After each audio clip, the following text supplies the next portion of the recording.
So the differential diagnosis for a sub-acromial impingement syndrome or a rotator cuff tear versus C5 radiculopathy, I would first test strength. So I would first do abduction, elbow flexion,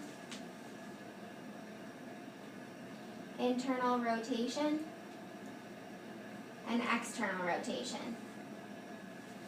If a patient had C5 radiculopathy, they'd be weak in all areas, whereas with a subacromial impingement or a rotator cuff tear, they would have weakness in abduction and external rotation.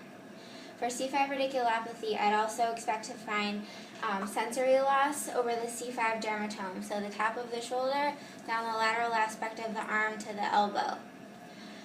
With a rotator cuff tear or subacromial impingement, I would not expect to find any sensory loss.